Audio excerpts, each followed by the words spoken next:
Ako ang inyong Lolo Pael at ito ang aking kwento. Isang maulang gabi, kasabay ng pagdagundong ng kulog at kidlat, ay ang paghaharap ni na Morse na isang aswang at Mang Pedro na isang albularyo. Nasa isang ilang na lugar sila at sa likuran ng Ginoong albularyo ang isang binata na sugatan dahil natamo mula sa pagtakas sa balwarte ng mga aswang. Pedro, isuko mo na ang lalaking yan kung ayaw mong madamay sa gulo. Hindi kita gustong labanan pero kung pipilitin mo ako, wala akong magagawa. Boss, alam mo naman na hindi ko pwedeng gawin ang gusto mo. May kasalanan ng taong yan sa amin. Kahit ano pang kasalanan niya sa inyo, tungkulin ko pa rin ang protektahan ng mga katulad niyang taong walang kalaban-laban. Wala rin akong plano na labanan ka. Kaya pakiusap, umalis ka na bago pa ako mapilitang labanan ka. Nagnitngit sa galit si Morse at sa gitna ng ulanan ay unti-unting nagpalit ang kanyang anyo sa pagiging isang mabangis na aswang. Tumulis ang kanyang mga tenga. Nalagas ang buhok. Namula ang malalaking mata. Lumubog ang ilong at umusli ang matatalim na pangil. Nangitim din ang buo niyang balat na nangingintab at parang naglalangis. Pagkatapos noon, ay saka siya umalulong ng napakalakas. Dahil doon, mula sa mga punong nasa paligid nila, ay nagsulputan ng iba pang mga aswang na alagad ni Morse. Handa na rin silang sumalakay at naghihintay na lang ng senyas ng dakilang pinuno. Dahil doon ay inilabas ni Pedro ang nag-iisa niyang sandata, ang mahabang tabak na pinahira ng espesyal na langis na sa oras na tumama sa mga aswang ay siguradong hindi na mabubuhay. Ang binata ay mas lalong lang nagsumiksik sa takot matapos niyang makita ang tunay na anyo ni Morse. Sigurado ka na ba sa desisyon mo, Morse? Pagsisisihan mo tong ginawa mo, Pedro. Sinabi ko na sa'yo, pagsisisihan mo to! Galit na umalulong ang pinuno ng aswang at pagkatapos ay saka ito sinenyasa ng mga kasamahan na umatras. Hindi ba tayo tapos? Pagkasabing yon, ay mabilis na nilisan ng mga aswang ang lugar na yon. Naiwan sa ulanan sina Mang Pedro at ang binatang nanginginig hindi lang dahil sa lamig ng ulan, kundi dahil na rin sa matinding takot. Inalalayan siya ng matandang Ginoo at isinama sa kanilang bahay. Matapos makapagpatuyo ng sarili ay sa kanila kinausap mag-asawa ang nasabing binata at inalam kung ano ang atraso nito sa pinuno ng mga aswang sa lugar na yon. Ako po si Tony Poller. Dayuhan lang po talaga ako dito eh. Taga-syudad po talaga ako. At napadpad lang matapos makilala si Lamierda. Ibig mo bang sabihin naging nobya mo yung anak ni Mor? Hindi mo ba alam na mga aswang sila? O ito, kunin mo tong mainit na tsaa at inumin para mainitan ang sikmura mo. Nito ko lang po nalaman nung ikakasal na kami. Pagkatapos ko madiskubre ang lahat, sinabi ko po kay Lamierda na umaatras na ako. Pero nagalit sila at muntik na akong lapain. Mabuti na lang po natakasan ko sila. At nakita nga po ako ni Mang Pedro. Salamat po sa pagtulong niyo sa akin. Nagkatinginan ng mag-asawang albularyo kaya nagtatakang lumingon sa kanila ang binatang tila nangangamba pa rin sa mga nangyayari. Huwag po kayong mag-alala. Bukas na bukas din po uuwi na ako sa amin at hindi na babalik pa sa lugar na ito. Hindi ka na pwedeng umuwi sa inyo, Tony. Po? Didiretso'y na kita. Mamamatay ka kapag umuwi ka sa inyo. Hindi lang yon. Maaring madamay din ang mga mahal mo sa buhay. Siguradong susundan ka ni Morse at ng mga kampo niya dahil sa ginawa mo kay Lamierda. Ano pong gagawin ko? Mas mabuti kung dito ka na muna manatili sa amin. Kung gusto mong makauwi kaagad sa inyo, kailangan mong matutunan kung paano haharapin ang mga katulad ni Mor. Paano po? Sa loob ng 5 buwan, tuturuan kita kung paano protektahan ang sarili mo. Gagawin kitang apprentice. Po? Apprentice? Hindi kita pipilitin kung ayaw mo. At bukas na bukas, katulad ng sinabi mo pwede ka nang umuwi sa inyo. Pero sa oras na may mangyaring masama sa iyo at sa mga mahal mo sa buhay hindi na namin kasalanan na. Alalahanin mong pinaalalahanan ka naming mag-asawa. Tony, iho, kung gusto mong maprotektahan din ang mga mahal mo sa buhay, susundin mo ang mga payo namin. Nag-aalangan man ay wala nang nagawa si Tony kundi sumang-ayon sa payo ng mag-asawang albularyo. Wala man siyang kaide-ideya sa mga mangyayari pero nagdesisyon na kaagad siya at ipinagkatiwala ang sarili kay Mang Pedro at Manang Anadia. Lumipas ang mga araw, linggo at buwan. Kahit nahihirapan ay pinagtiisan nga ni Tony ang lahat para lang matutunan ang dapat matutunan. Si Mang Anadia ang nagturo sa kanya pagdating sa paggawa ng mga halamang gamot. Ito ay pupwedeng pangontra at sandata hindi lang sa mga aswang kundi sa iba't ibang klase ng masasamang elemento. Habang si Mang Pedro naman ang nagturo sa kanya pagdating sa pakikipaglaban. Hirap na hirap ang binata pagdating sa bagay na yon pero pinagsikapan niyang matuto. Ginawa niyang inspirasyon ng pamilya para maprotektahan ang mga to laban sa kasamaan. Lumipas na nga ang 5 buwan at handa na si Tony na umalis sa poder ng mag-asawang Mang Pedro at Manang Anadia. Subalit napansin niya na dahil medyo may katandaan na ang dalawa, kaya medyo nahihirapan na rin ang mga ito. Sa wakas, nakumpleto mo na ang buong pagsusulit na ginawa natin. Sa loob ng maiksing buwan, nagampanan mo ng maayos ang dapat gawin. Binabati kita. Tony, ang pinakakailangan lang gawin para mapatunayang mabisa ang mga pagsasanay na ginawa natin kapag nasa sitwasyon ka na. Maraming salamat po, Mang Pedro at Manang Anadia. Binabati kita, Tony. Dahil tapos na ang pagsusulit at pagsasanay mo, anumang oras mula ngayon pwede ka na umuwi sa inyo. Sigurado kung mapoprotektahan mo na ang iyong pamilya kung sakaling mahanap ni Morse at Lamierda ang kinaroroonan mo. Mang Pedro naman, ang pag-uwi ko po kaagad ang nasa isip nyo. Parang gusto na akong kaagad umalis Mahaba na ang 5 buwan at sapat na yon para maprotektahan mo mga mahal mo sa buhay. Pero kung kailangan mo ng tulong namin, huwag kang mahihiyang tumawag. Palagi lang kaming nandito para sumuporta. Maraming salamat po sa lahat ng mga itinuro nyo sa akin nang walang hinihingi kahit na anong kapalit. Hindi ko po ito malilimutan hanggang sa mamatay ako. Tama na nga muna ang pasintimiento niyo dyan. Halina kayo sa loob at nagluto ko ng masarap na sabaw bilang selebrasyon natin. Hindi dapat maging malungkot ang pagtatapos ng pagsasanay. Dapat maging masaya tayo. Pinagsaluhan nga nilang tatlo ang nilutong kinamatisang bangus ni Manang Anadia. Bukod doon ay nagluto rin ang matandang babae ng espesyal na pansit na may mga sikretong sahog na pampalakas ng resistensya. Kinuha pa niya ang mga sahog na to sa kakahuyan, kaya nakasisiguro siyang sariwa at malinamnam. Naging masaya nga ang gabi nila at nang matulog na, nagmuni-muni muna ang binata habang nakasalampak ang sarili sa kubo. Hindi niya alam ay nasa isang gilid lang si Mang Pedro at pinakikinggan ang mga sentimiento niya.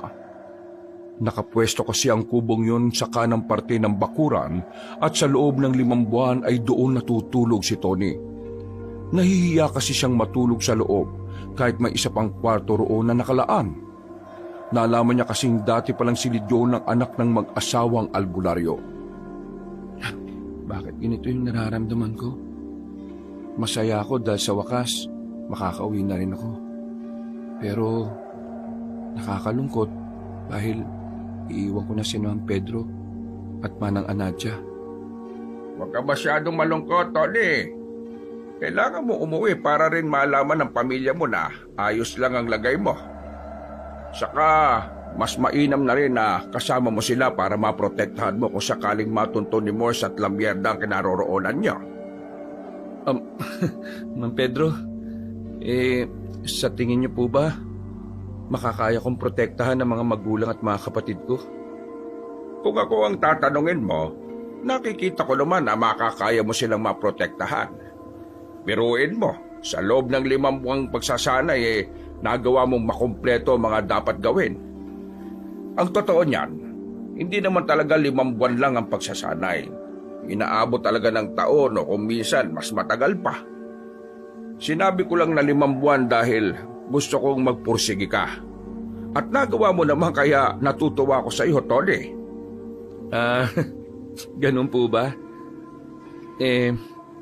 May tanong po pala ako. Bakit niyo po pala ako tinulungan, Mang Pedro?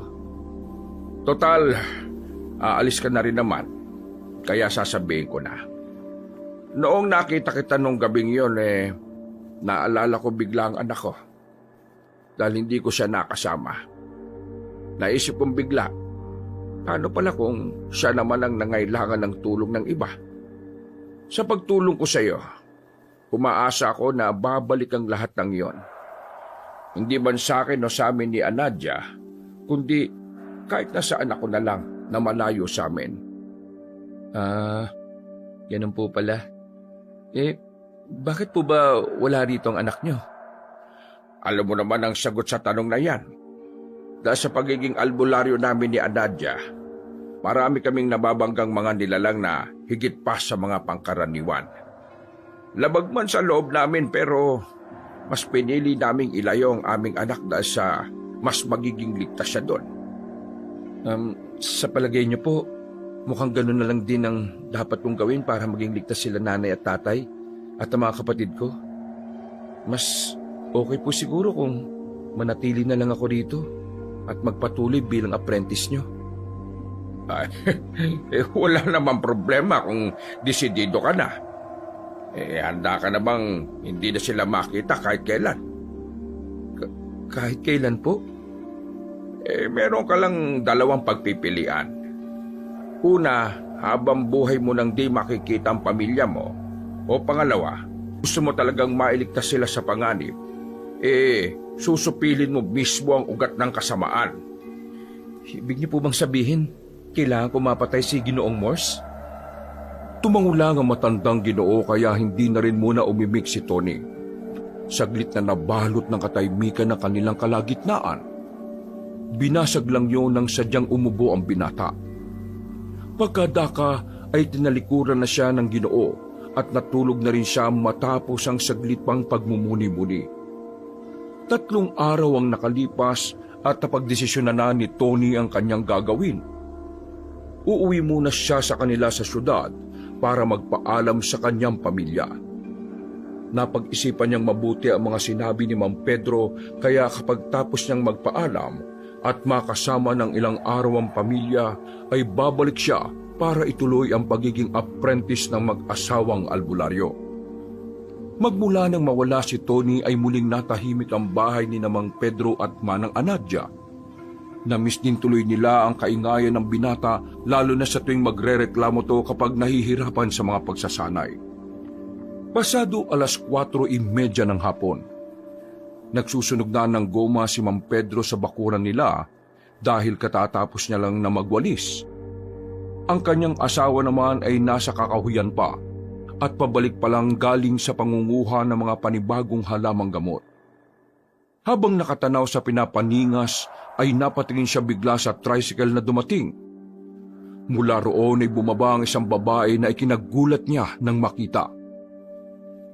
Anong ginagawa mo rito, anak? Halos mabitiwan ng matandang Ginoo ang hawak na walis tingting habang patakbong lumapit sa anak na si Carla na kasama naman ang anak nitong si Jim. Bakit kayo nandito ng anak mo, Carla? Napaismid naman ang babae matapos makita ang reaksyon ng kanyang ama. Pagkuwan ay kinuha nito ang kanang kamay ng matandang Ginoo at saka nagmano. Ganoon din ang ginawa niya kay Jim na natutuwa namang makita ang kanyang lolo. Tatay naman, parang di ka naman masaya na napadalo kami dito ng apo mo. Bigla ko lang kayong na-miss ni nanay eh. Ang tagal na panahon na kasi na hindi ko kayo nakikita. Halos 20 taon na yon, tay. Hindi niyo man lang ba ako naiisip, pati itong apo ninyo? Hindi na natapos pa ni Carla ang kanyang sinasabi sapagkat dali-dali siyang inanyayahan ng ama na pumasok sa kanilang bakuran at magdiretso sa loob ng bahay. Napansin ng babae na tila merong kakaiba sa kanyang ama, kaya nakaramdam na naman siya ng pagkadismaya habang sinusundan ng matandang Ginoong Albularyo. Nang nasa loob na siya ng bahay, ay pinaupo ni Mang Pedro ang kanyang anak at apo sa may kalumaang sofang kahoy bago siya magsalitang muli. Carla, hindi ba dati ko pang sinabi sa iyo na kapag pupunta ka rito, magpabiso ka sa amin ng nanay mo para naman alam namin kung paparating kayo o hindi. Sa ganung paraan makapaghanda kami ng nanay mo. Sabihin mo lang, Tay, kung hindi na kami welcome ng anak ko dito, uuwi na lang kami agad-agad. Napalingon muli si Mang Pedro sa anak, kaya nakita niya kung gaano ito kadismayado dahil sa mga sinabi niya. Pagkadakay mula sa kinauupuan, ay napasilip siya sa labas mula sa bintanang nasa harapan. Nang makita na matandang Ginoo na ilang minuto na lang ay papalubog na ang araw, ay napabuntong hininga na lang siya. Hindi naman sa ganoon, Carla. Kung alam mo lang na miss namin kayo ng nanay mo, siguradong matutuwa yung kapag nakita kayong dalawa. Oo nga po pala. Nasaan na po ba si nanay? Eksaktong pagkasabi noon ng babae ay siya naman pagpasok na matandang ginang sa loob ng bahay. Nang makita niya si Carla ay nabitiwan niya ang bayong na puno ng halamang gamot. Walang pagsidla ng saya sa kanyang puso na muling makita ang kaisa-isang anak at apo. Lumapit siya sa anak at niyakap to ng mahigpit habang nagtitimpi ang mga luha. Lumapit din ang 5 taong gulang na bata at yumakap at nang matapos na sila ay muling bumalik sa upuan ng mag-ina. Natutuwa ako na makita kang uli, anak. At meron ka na palang anak ngayon. Ano bang pangalan niya? Jim po, Nay. Anak po siya sa pangalawa kong asawa. Pangalawang asawa? Nakita niyo po, Nay, Tay. Sa tagal ng panahon na hindi niyo ako nakikita, hindi niyo na po alam ang nangyayari sa akin. Namatay po sa aksidente si John, yung una kong asawa. Yun din po yung panahon na nakunan ako sa unang pinagbubuntis ko. Ngayon po, dahil nasa bakasyon sa Mindanao ang asawa kong si Ignacio, kaya naisip muna namin nitong si Jim na magbakasyon kahit na saglit lang dito. Hindi kaagad nakaimik ang mag-asawang Albularyo. Hindi rin kasi nila alam ang sasabihin sa anak. Nang mapansin niyo ni Carla, ay napaismid na lang to at tumayo sa kahinatakang anak. Sige po, Nay, Tay. Mukhang ayaw nyo na nandito kami kaya uuwi na lang kami sa amin. Natutuwa ko makita kayo. Teka lang, anak. Hindi naman sa ayaw ka namin na nandito. Hindi mo kasi naiintindihan Nay, paano ko po kayo maintindihan? Hindi nyo naman ipinaiintindi sa akin ang dapat kong maunawaan. Ganyan din po kayo nung sinabi nyo sa akin nung iniwan nyo ako kay Tia Astrid. Ni hindi ko nga po kaano-ano yung tao pero nagtiis ako kasi ang sabi nyo sa akin. Hindi ko pa naiintindihan ang mga nangyayari. At maiintindihan ko yun sa tamang panahon. Kailan pa po yung tamang panahon na yun? Kung wala na tayo pare-pareho rito sa mundo? Anak, sige, maupo ka na muna. Magtatakip silim na. Dito na muna kayo matulog ngayong gabi at bukas ng umaga ihahatid ko kayo sa terminal. Pag-upo ni Carla ay naiyak na lang siya sa sama ng loob. Nabalot din tuloy siya ng katahimikan dahil sa nangyari hanggang sa mula sa labas ng bahay ay nadinig ng Ginoo na merong tumatawag sa kanyang pangalan. Pagsilip nila mag-asawa sa bintana ay nakita nga nila si Aling Jeneline at Ginoong Apokalipto. Nakangiti ang mga yon at napansin nilang tila may kakaiba sa magkapatid. Kilala nila ang dalawa noon pa kaya hindi na masyadong nag-alala ang mag-asawa sa mga yon. Maganda nga po, Jeneline, Apokalipto. Ano't napadaan yata kayo rito sa amin, May sadya ba kayong magkapatid? Habang nagtatanong ay kitang-kita sa mukha ng mag-asawa ang pag-oobserba sa kapaligiran, pati sa dalawang bisita. May nararamdaman kasi silang kakaiba at naisip pa nga nila baka ginaya lang ng kung sino ang itsura ng magkapatid para masalakay sila ng walang kamalayan. Matagal bago may nagsalita kina Aling Jenaline at Ginoong Apokalipto. Tumitig muna ang mga ito ng makabuluhan sa mag-asawa bago sabay ng umiti. May kailangan ba kayo? May paglilingkod ba kami sa inyo? Malapit na kasing sumapit ang gabi at may kailangan pa kaming gawin ni Anadia. Sabi kasi ng anak kong si Junjun, may nakita raw siyang tricycle na dumiretso rito sa inyo. Itatanong ko lang sana kung mga bisita nyo yun. Alam mo naman dito sa atin, kayo na rin mismo nagsabi na hindi tayo basta-basta nagpapapasok ng mga bisita dahil naglipa na mga alagad ng kadiliman ngayon sa paligid. Hindi kaagad nakaimik ang mag-asawa. Nakatitigan lang sila na tila nag-uusap ang mga mata kung sasabihin ba ang tungkol sa anak nilang si Carla at sa apong si Jim. Subalit dahil sa kilala naman at malapit din sa kanila sina Aling Jeneline at Ginoong Apokalipto, hindi na rin nila itinago ang totoo. Oo, meron kaming bisita. Dumating kasi yung anak naming si Carla at yung apo kong si Jim. Bukas din ang umaga aalis din naman kaagad sila. Kaya wala tayong dapat ikabahala dito sa barya. Oh, ganun ba? Nandiyan na pala yung anak ninyo, no? Pakikumusta na lang kami at hindi na rin kami magtatagal. Kinukumpirma lang namin ang sinabi ni Junjun. Salamat. Isa nga pala, Apokalipto, Jeneline. Kung maaari sana, huwag nyo na lang ipagsasabi sa ibang taga-baryo na nanditong anak ko ngayong gabi, ha? Makakaasa naman ako sa inyo, hindi ba? Oh, oo naman. Ngumiti si Jeneline at Apokalipto pagkalaon. Ang mga ngiting yun ay bigla na lang nagbigay kilabot sa katauhan ng mag-asawang albularyo. Kitang-kita rin nila ang tila biglang pagbabago ng kulay ng mga mata ng magkapatid. Kaya kagad silang naalarma. Teka, kayo ba talaga yan, Jeneline, Apokalipto? Habang tinatanong ang mga yon, ay kaagad kinuha ni Manang Anadia ang maliit na garapon at pasimple itong itinapat sa magkapatid ng di nila nalalaman. Nang pagmasdan nila yon, ay nakahinga sila ng maluwag dahil hindi kumulo ang likidong nasa loob ng garapon. Sa oras kasi na kumulo yun, ibig sabihin ay aswang ang mga kaharap nila na nagbabalat kayo lang bilang sina Jeneline at Apokalipto. Ito rin ang dahilan kung bakit napatanong si Mang Pedro ng ganon. Ngumiti na naman ang nakakaloko ang magkapatid bago magsalita si Apokalipto. Ikaw talaga, Mang Pedro. Palabiro ka masyado no? Natural na kami to ng kapatid ko. Sige na, at maiwan na namin kayo para magkaroon pa kayo ng bonding ng anak at apo ninyo.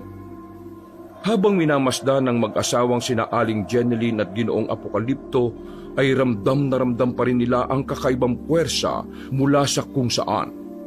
Napansin yun ng anak nila, kaya lumapit ang babae at napatanong ng wala sa oras. Sino po yung mga yon, Nay, Tay? At bakit parang hindi kayo mapakali? Mga kapitbahay namin yan dito, anak. Sige na, mag-usap na muna tayo ng nanay mo dyan. Pagkatapos sabihin yun, ay dali-dali niyang isinara ang gate nilang gawa sa kawayan at kaagad nagtungo sa bodegang nasa likod ng bahay. Katabi nito ang maliit nilang manukan at babuyan na halos kahilera lang din ng mga tanim nilang iba't ibang klase ng gulay at halaman. Kinuha niya ang piraso ng sirang gulong ng luma niyang motorsiklo at sa kanya ito inihagi sa pinaniningas niya kanina. Umalingasaw ang mabahong amoy, kaya naman napadungaw si Carla sa bintana at puno ng pagtatakang minasdan kung anong ginagawa ng kanyang ama. Tinakban din ng babae ang ilong ng anak dahil nga sa nakakahilong amoy. Nang matapos na si Mang Pedro ay pumasok na siya kaagad sa loob ng bahay at saka nagsara ng mga bintana at pinto. Bakit kayo nagsusunog ng goma, Tay? Ang baho. Nakakasama po sa bata yung ganyang amoy Hayaan mo na, anak. Hindi mo lang alam. Makabubuti rin ang amoy na yan para mas maging ligtas kayo. Mas maging ligtas kami? Huwag mo na kaming intindihin, anak. Basta bukas na bukas, Pagsikat ng araw aalis na kayo rito. Ihatid ko na lang kayo sa terminal nitong apo ko. Mas lalong naguluhan si Carla kaya kunot noong napatanong muli siya sa mga magulang. Bakit ba ganyan po kayo magsiasta, Nay, Tay? Inagrabyado po ba kayo ng mga taong nagpunta dito kanina? Kung ganun ang ginagawa nila sa inyo, bakit hindi nyo sila ireklamo, Tay? Carla, saka ka na magkomento kapag alam mo na ang nangyayari sa paligid mo.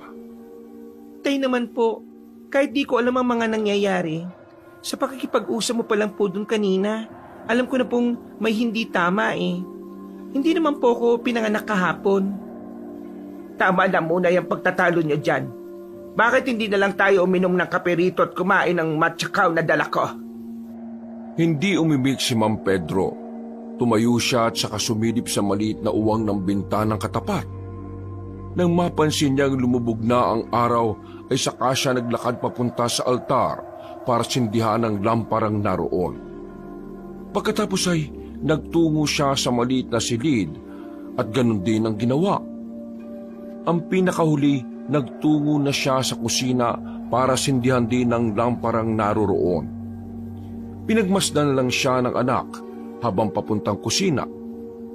Nang nandun na silang mag-ina, ay nag-abot na ng kape si Manang Anadia sa kanya at matsakaw. Binigay niya ang pagkain sa anak na tahimik lang ng ngumata na tila walang pakialam sa paligid. Hintayin niyo lang ang niluto kong sinigang na bangus. Maya-maya kakain na rin tayo. Salamat po, Nay. Pagpasensya mo na yung tatay mo, nak. Namiss ka lang noon ng sobra. Nung nakaraan lang pinagkukwentuhan namin ng tungkol sa iyo. Plano nga sana namin na dalawin ka, ang kaso nauna ka naman na magpunta rito. Ano po bang meron sa lugar na to, Nay? At bakit ayaw niyo na nandito ako? Nang makita ng babae na nakikipagkulitan si Manang Anadia kay Jim, ay napabuntong hininga na lamang siya. Hindi niya alam kung sinasadya ba yun ng ginang para makaiwas sa tanong niya, kaya hindi na siya umimik pa. Inubos na lang niya ang kapeng iniinom at maya-maya pa ay sinamahan niya ang anak sa dati niyang kwarto. Nang nasa silid na si Carla at Jim, nagkatinginan na lamang sina Mang Pedro at Manang Anadia. Hindi naman kasi nila masabi sa anak na kapag patuloy yung sumama sa kanilang mag-asawa, ay palaging malalagay sa bingit ng panganib ang kanilang buhay. Hindi naman dahil sa lugar kung bakit sila nanganganib, kundi dahil mismo sa mag-asawang albularyo. Dahil sa dami nilang nakalaban ng mga hindi pangkaraniwang nilalang, makailang beses na rin silang pinagtangkaan ng paghiganti. At ngayon pang nasangkot kay Morse na pinuno ng mga aswang ay mas lalo lang malalagay sa alanganin si Carla at ang anak nito. Hindi nila maaaring ipaalam sa anak ang tungkol sa bagay na yon dahil mas masaya sila na nananahimik na lang sa ibang lugar si Carla at Jim. Mabilis na lumipas ang oras. Nang maluto na ang pagkain ay naghapunan na ang buong pamilya. Hindi man masabi ni Mang Pedro ay masayang-masaya ngayong gabi. Dahil sa tagal ng panahon, muli rin silang magkakasama sa iisang hapag. Naging magana tuloy ang matandang Ginoo sa pagkain at nang matapos na silang maghapunan, ay biglang lumapit si Jim sa kanyang lolo at lola para magpasalamat. Napangiti na lang ang mag-asawa at magkasunurang hindi masanoo ang 5 taong gulang nilang apo. Maya-maya pa, habang naguhugas ng plato si Manang Anadia, ay nadumi ang batang lalaki kaya sinamahan to ni Carla sa labas. Nakaiwalay kasi ang banyo nila na nasa bandang likuran ng bahay. Sumunod naman doon si Mang Pedro dahil gusto niyang masiguro ang kaligtasan ng anak at apo.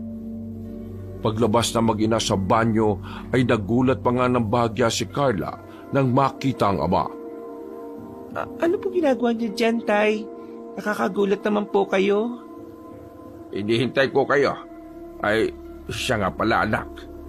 Mamaya kapag isinara ko na ang pinto sa arenola na lang kayo umihi kung magising kayo ng madaling araw ha. Nandun yun sa bandang kusina. Delikado na kasing lumalabas kapag malalim na ang gabi. Sige po, Tay. Napaismid na lang si Carla na parabang hindi naniniwala sa mga sinasabi ng kanyang ama at para hindi na rin humaba ang kanilang diskusyon ay sinang-ayunan na niya lang ito. Pagpasok nila sa loob ng bahay ay tapos na rin si Manang Anadia sa paghuhugas sa mga pinagkainan. Nakangiti niyang hinarap ang apo at saka to hinalikan sa noo. Matulog ka ng mahimbing, apo, ha? Anak, Carla, kung may kailangan ka pa, sabihin mo lang ha. Sige po, Tay. Salamat. Siya nga pala. Wag na wag mong tatanggalin yung nakalambiting supot ng asin at bawang dyan sa nakasarang bintana ng kwarto nyo dahil pangontra yan. Pangontra? Para saan? Anak, Carla, pakinggan mo na lang ang tatay mo. Wala namang mawawala kung susundin mo ang mga sinasabi niya. Sige po, Nay. Bagyan na namang napaismid si Carla dahil sa mga sinabi ng kanyang magulang. Ganoon ang naging reaksyon niya sapagkat mas nakasanayan kasi niya ang pamumuhay sa mataong lugar o syudad kaysa sa kinaroroonan ng mga magulang kung saan talamak ang paniniwala tungkol sa mga bagay na hindi pangkaraniwan. Nay, Tay, matutulog na po kami ni Jim. Good night na po sa inyo. Sa iyo rin, anak. Matulog kayo ng mahimbing, anak. Pagkasara ni Carla ng pinto, ay saka muling nag-usap ang mag-asawa sa kusina patungkol sa kanilang anak at apo. Pinayuhan nga ni Manang Anadia ang asawa na maging mahinahon lang sapagkat magiging maayos din ang lahat. Nakinig naman ang matandang Ginoo sa kanyang asawa at nang nasa kwarto na sila para magpahinga, isang malakas na alulong ng aso ang narinig nila mula sa hindi kalayuan. Hindi na to narinig ni Carla at Jim dahil nahihimbing na sila sa pagtulog. Ang mag-asawang albularyo naman ay naging alerto dahil alam kasi nila na sa mga ganong oras ay hindi maganda ang hatid na babala ng alulong na yon. Naulit pa ito ng mga 5 beses, kaya naman pasimpleng napa-sign of the cross si Mang Pedro. Hinawakan naman siya sa kamay ng asawa bago malumani na nagsalita. Pedro, halika't magdasal at mag-orasyon tayo para maprotektahan ang bahay at bakuran natin laban sa anumang gawa ng kaaway. Tama ka dyan, Anadia. Pareho silang umupo sa papag habang magkahawak ng kamay. Pagkatapos noon ay nagsimula na nga si Mang Pedro ng paunang panalangin. Amang makapangyarihan sa lahat, nagpapakumbaba kami sa harap ninyo at inilalapit namin ang aming munting tahanan. Narito ngayon ang pinakamamahal naming anak at apo. Kaya naman, humihingi kami ng gabay mula sa inyo. Ikaw na ang bahala at ipinagkakatiwala namin sa iyo ang lahat. Pagkatapos ng panalangin na yon, ay saka naman nagwika si Manang Anadia ng mga salitang ginagamit nila sa tuwing nag-oorasyon. Isang kakaibang puwersa ang lumukob sa buong paligid matapos magbigkas ng mga orasyon ng matandang babaeng albularyo. Nakatulog sila ng matiwasay dahil alam nilang ligtas na ang buong bakuran laban sa kampo ng kasamaan. Pasado 12:30 ng hating gabi, biglang naalimpungatan si Mang Pedro at eksakto na nakarinig siya muli ng pag-alulong ng aso mula sa hindi kalayuan. May umaalulong na naman na aso. Pinagmasdan niya ang asawa at nang makita tong natutulog ng mahimbing ay hindi na niya inistorbo pa. Tumayo siya at lumabas ng silid saka tumanaw sa lamparang nasa tapat ng altar. Nang papatay na niya ang lampara ay nakarinig siya ng malakas na huni ng uwak sa labas doon mismo sa kanilang bakuran. Kaya naman bigla siyang dumungaw sa maliit na uwang ng bintanang nakasara. Sinipat-sipat niya at sinundan ng huni kahit di niya to nakikita.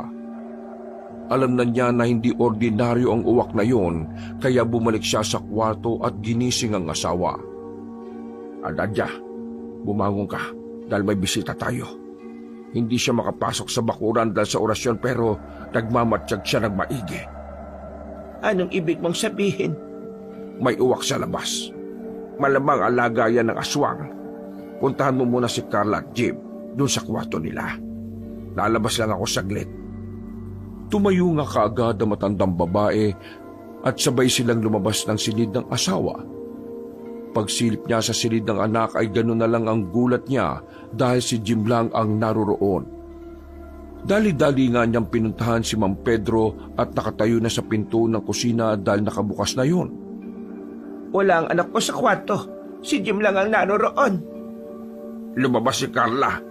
Bantayan mo muna ang apo natin. Ako lang bahala. Isara mo muna ang pinto. Dali-daling lumabas sa matandang Ginoo sapagkat naririnig niya pa rin ang huni ng uwak na umaali-aligid sa kanilang bakuran. Tangan ng kanyang gulok at tirador ay mabilis siyang tumakbo sa labas habang hinahanap ang anak. Anak! Carla! Nasaan ka?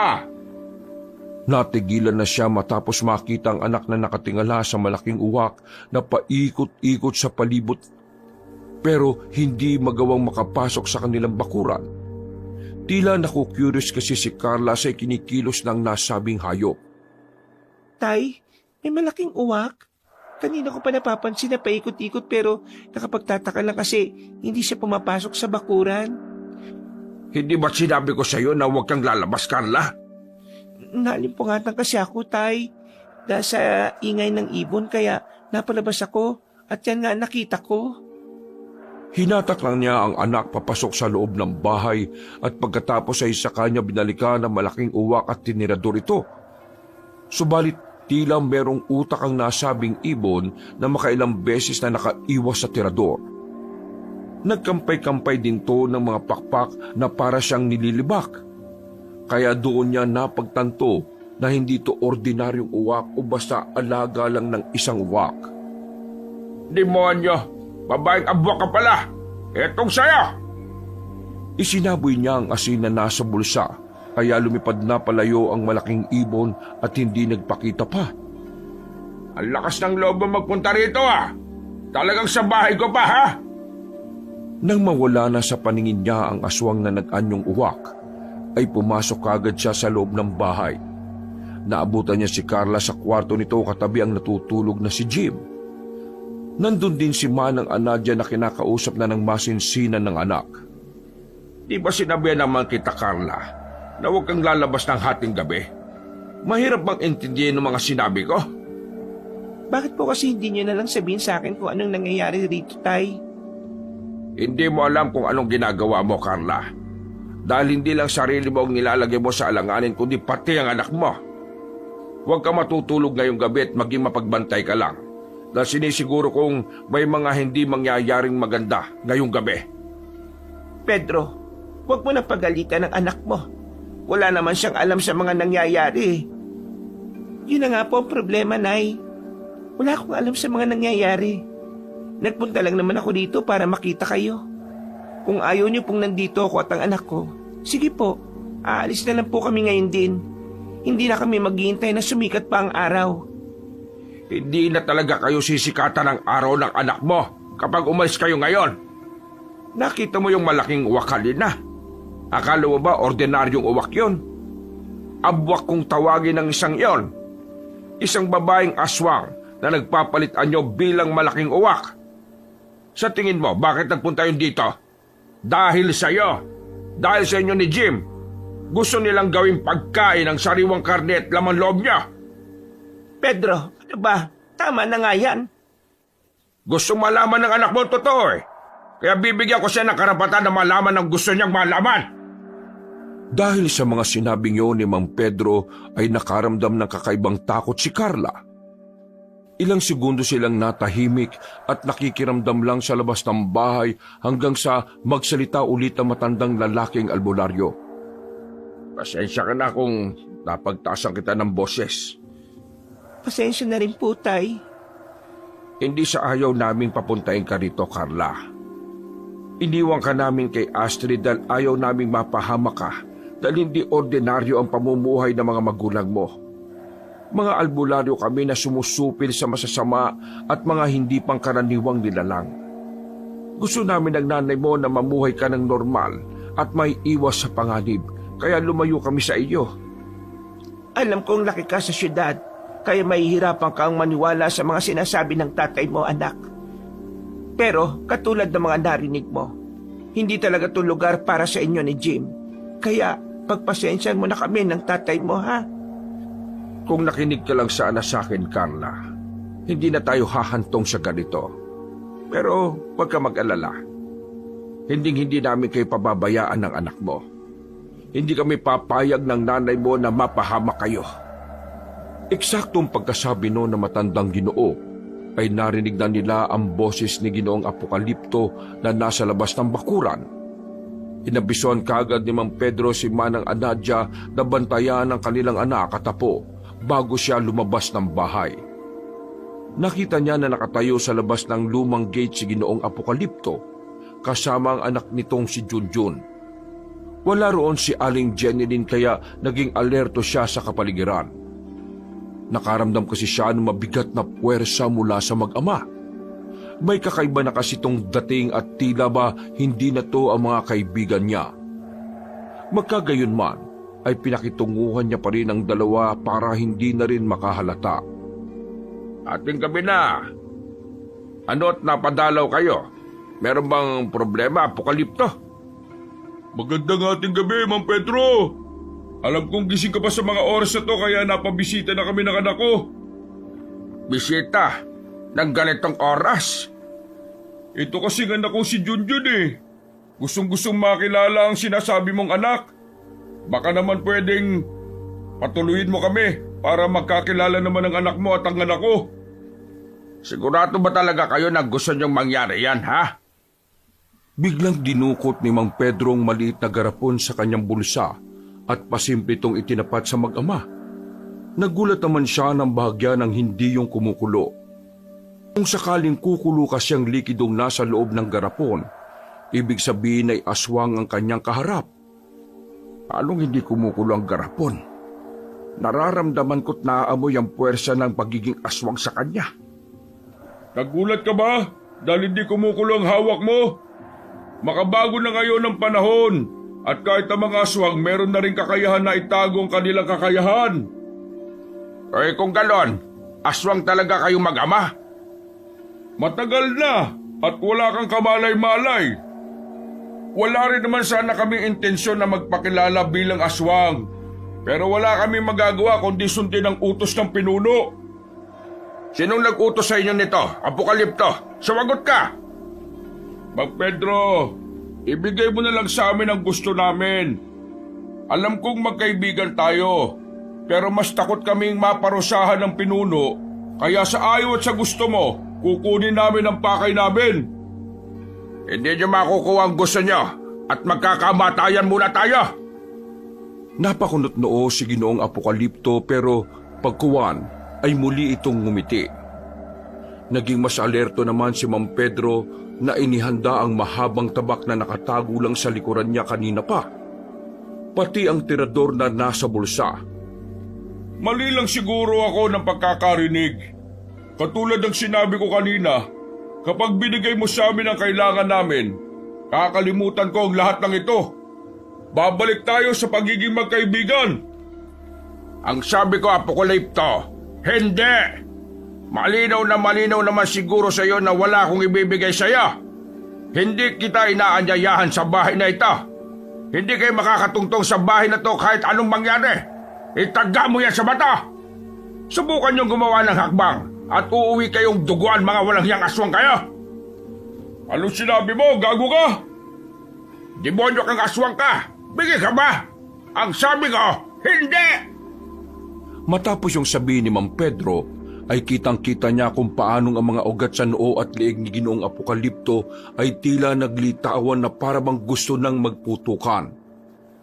Nang galaiti ang mga mata ni Ginoong Apokalipto, nanlisik at tumalim ito na parang nanlilibak kasunod ng unti-unti ring pagtulis ng kanyang mga tenga.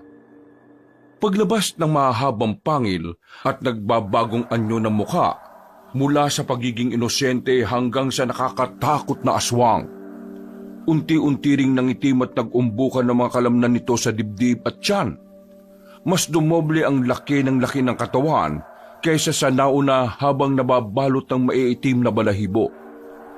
Halos mawarak ang suot na sando nito, pati ang maong na pantalon, kasunod ng paglitaw ng matatalim na kuko sa kamay at paa. Samantala, ganun din ang naging anyo ni Junjun pero kulay abulang ang balat nito kumpara sa kanyang tatay. Ilang saglit pa ay bigla silang umungol ng ubod lakas dahil sa galit. Sinundan yun ng pag-alulong ng mga aso mula sa hindi kalayuan, kasabay ng mga ibong nagliparan na tila ba naantala at natakot dahil sa nakakakilabot na ungol. Dahil sa kawalang hiyan at kayabangan mo, lahat kayo ng mga kasama mo dyan sa bahay ay papatayin ko at gagawing handog kay Pinunong Morse! Ah! Napatras at napaungol ng malakas ang aswang matapos siyang matamaan ng asin na isinaboy ni Mang Pedro. Sinubukan namang sumalakay ni Junjun pero pagdamba niya sa lumang gate ay bigla na lang siyang napaso ng husto kaya umatras siya palayo habang umaaringit. Aray ko! Hayop ka! Sinusubukan mo talaga pasensya ko, Mang Pedro, ha? Sa lahat yata ng taga rito ikaw lang ang hindi nakakakilala sa amin ni Anadia. Nakakadismaya ka, Apokalipto. Dahil itinuring pa naman kitang kaibigan. Pero hindi mo alam na manunubos ako ng mga katulad mo.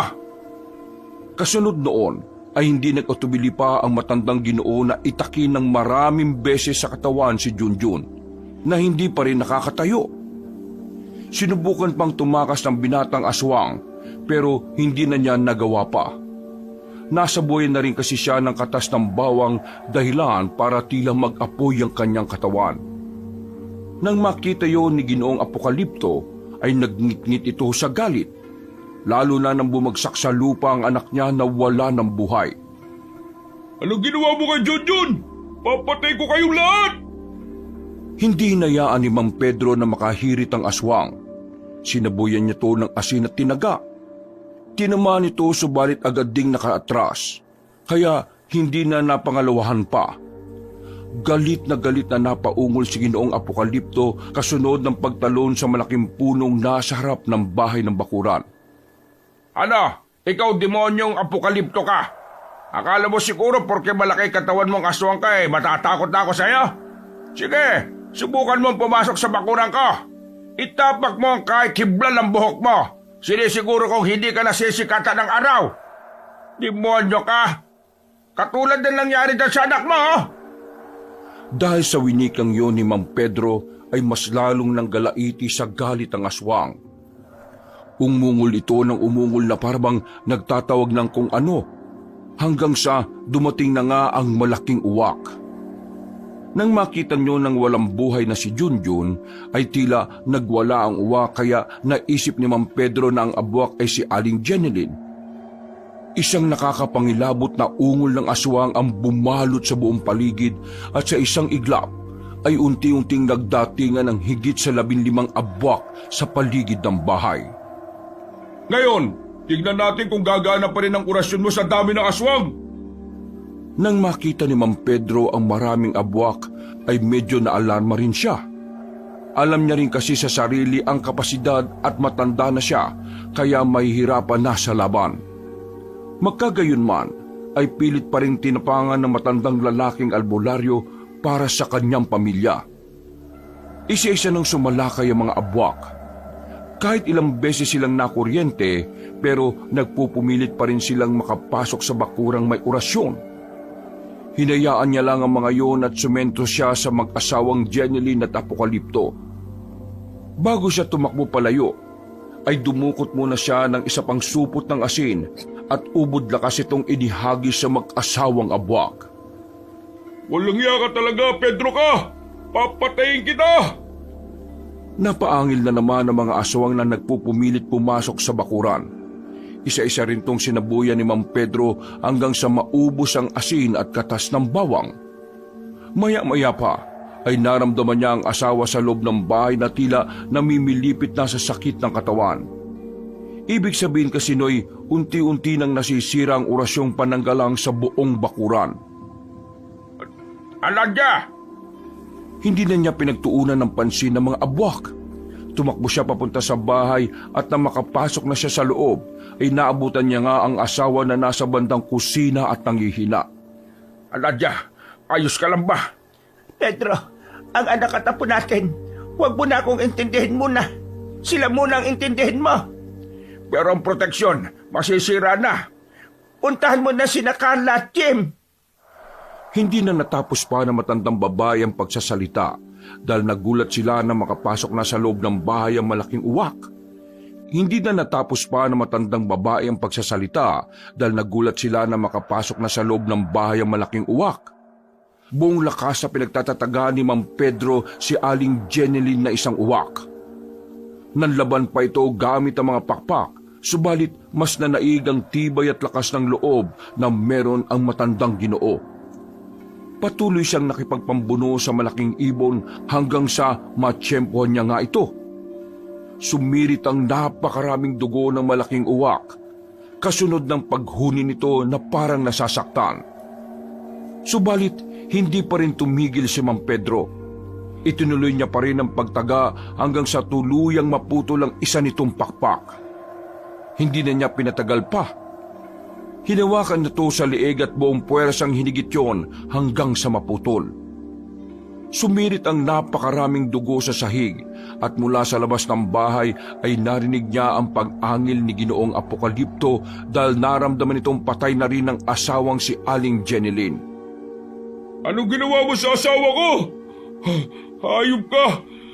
Ginagalit mo talaga akong gago ka! Hindi kita titigilan, hayop ka! Papatayin kita at pahihirapan!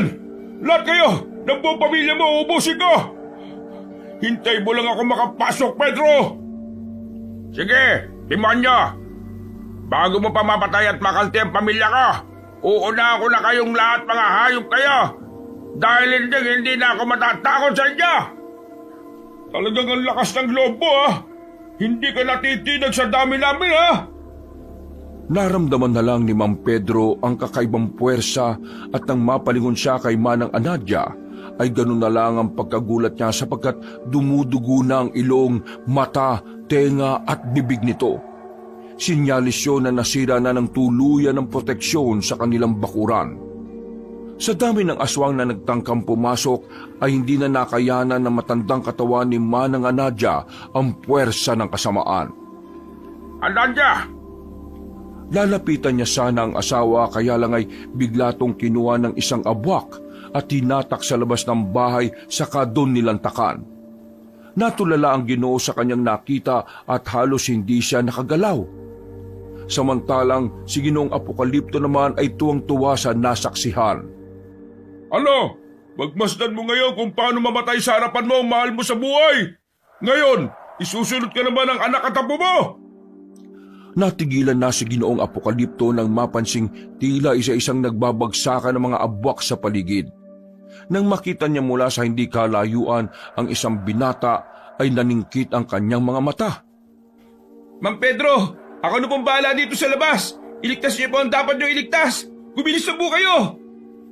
Tila nagising sa katotohanan si Mang Pedro nang makita niya si Tony. Samantala, sa galit naman ni Ginoong Apokalipto ay muli siyang umungol ng ubod ng lakas bago patakbong lumusob hanggang sa makawit niya ang matandang lalaki.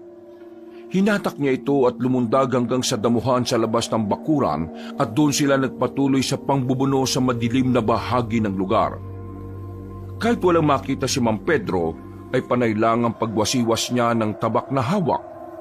Siniguro niyang mapuntirya ang bahagi ng katawan ng aswang upang mapatalima ito at matalo. Nang muli silang magpagulong-gulong sa damuhan, maya-maya pa ay nakaramdam na si Mang Pedro ng tila pagkagat ng kanyang leeg pero pinilit niyang manlaban. Buong puwersa niyang ipinukpok ang taga sa bahaging mukha ni Ginoong Apokalipto, kaya naman himalang nakakawala siya at pagkatapos ay magkahiwalay silang gumulong-gulong ulit sa damuhan. Iika-ika siyang bumangon at doon ay nakita niya ang abwak na puno na rin ng galos ang katawan. Nang magtama ang kanilang mga mata ay matapang na hinarap ang aswang. Ano? Apokalipto, bakit hindi mo ko lusubin ngayon? Kung talagang matapang ang aswang ka, lusubin mo ako para malaman mong hinahanap mo! Kasunod ng mga katagang yon ay ang pagwasiwas sa matandang Ginoo ng hawak niyang tabak. dahilan para mapatras at mahintakutan si Ginoong Apokalipto. Mas lalong nabahagang buntot nito nang makitang halos maubos na ni Tony ang iba pang abwak. Mang Pedro, ako na pong bahala rito. Hayop na lalaki yan. Nagbalik pa siya rito, baka walang ya. Ngayon niyo ako subukan. Bilisan mong demonyo kang aswang ka, subugod ka! Dahil sa tila nag-aalab na mga mata ni Mang Pedro, ay tuluyan ng nanliit sa kanya ang nangihina at dugoang si Ginoong Apokalipto. Pagkalaon ay hindi na to nakatiis pa. Dahil sa takot ay paika-ikang tumakbo ang abwak palayo. Saglit siyang hinabol ng matandang albularyo kasunod ng pagsaboy ng natitirang asin sa kanyang bulsa. Nang matamaan ng nanghihinang aswang, ay napaangin na naman ito sa sakit na nararamdaman, kasunod ng ilang ulit na pagkakadapa. Balak pa sana itong habulin ni Mang Pedro, subalit matapos ito makalundag ng malayo ay tuluyan na niyang tinigilan at minasdan na lang ito palayo. Saglit na huminto si Ginong Apokalipto at hinarap siya, bago galit na nagsalita habang tila hirap at hingal na hingal. Tanda mo tong gabi na to. Sa pagbalik ko, kasama ko na si Pinulong Morse at si Lamierda para patayin kayo. Bago tuluyang mawala sa paningin nila ang nasabing aswang, ay nakita pa nila itong paigtad-igtad na ang pagtakbo na parang lasing. Pagbalik ni Mang Pedro sa kanilang bakuran, ay unti-unti nang nalulusaw ang mga katawan ng abwak dahil sa malaasidong sandata ni Tony. Nang nasa harapan na siya ng gate na gawa sa kawayan, ay doon niya nakita ang asawa na nakahandusay sa sahig habang pilit na nilulunasan ng binata. Mang Pedro, pasensya na po Hindi ko na naagapan si Manang Anadia. Malungkot na lang na minasda ni Mang Pedro ang asawang wala ng buhay at pagkatapos ay kagad siyang pumasok sa loob ng bahay para tingnan ang lagay ng kanyang anak at apo. Carla! Jim! Nasa kayo? Pagdating niya sa maliit na silid, ay wala na roon ang kanyang anak at apo, kaya labis siyang nabahala. Natigilan lang siya matapos marinig ang boses ng mag-ina sa banyo na parehong umiiyak habang tinatawag din ang kanyang pangalan. Pagpunta niya at pagbukas ng pinto ng palikuran, ay doon na nga niya nakita ang mga mahal sa buhay kaya mas lalong napaluha ang matandang Ginoo. Salamat naman sa Diyos at hindi kayo napano. Nang oras na yun ay hindi na nga nakatulog ang mag-ama, habang si Jim, dala ng pagod sa mga nangyari, ay mabilis na nakatulog. Bago sumikat ang araw ay sinunog na rin nila ang katawan ni Manang Anadia kahit pinipigilan sila ni Carla.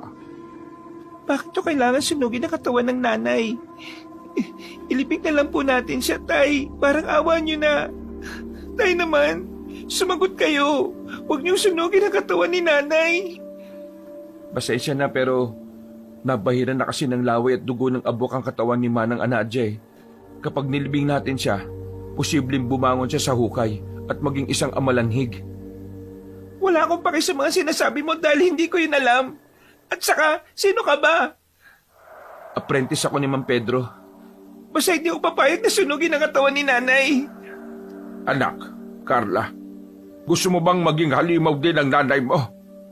Kapag naging amalanhig siya, hahanapin na tayo at papatayin. Makakaya mo bang labanan ng sarili mong ina kung magkataon?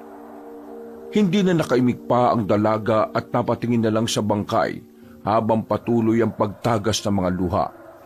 Mas lalo siyang humagulgol ng binuhusan na ni Tony ng gas ang katawan at saka niliyaban. Habang pinagmamasdan nila ang nasusunog na bangkay, ay sabay-sabay nga silang nagdalamhati dahil sa pagkamatay ni Manang Anadia. Nang matupok na at maging abo ang bangkay, ay inayos muna ni Mang Pedro ang sarili bago hinarap sina Tony at Carla. Ba't ka pala bumalik dito, Tony? Nakapagpaalam ka na ba sa mga mahal mo sa buhay? Hindi ko na po nagawa makapagpaalam kina nanay at tatay pati sa mga kapatid ko. Bago ako dumating sa amin, 2 araw na pala silang patay. Sa pakikipagtulungan ko sa mga pulis, napag-alaman kong mga aswang din nga po ang pumatay sa kanila. At sigurado akong si Morse at ang anak niyang si Lamierda ang may pakana nun. Ikinalulungkot kong marinig yan.